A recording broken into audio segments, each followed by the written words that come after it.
coached basketball for 20 years, from AAU basketball to high school basketball. I have 2 kids.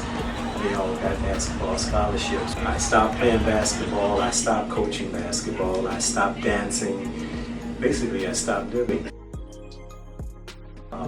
I have to think about everything I'm going to do. I have to have help going up and down stairs. If I have to think about when I'm going to go to my car, can I get everything out at one time? What am I going to carry because I don't want to fall? Once I have the surgery, my goals are to just dance, to live.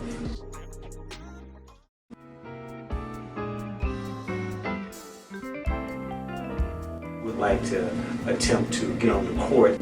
Hopefully the next time I talk to you, I'll be 100%. Your life is good. My son saw me doing some activities and he actually got teary-eyed because he realized that, hey Dad, you're back.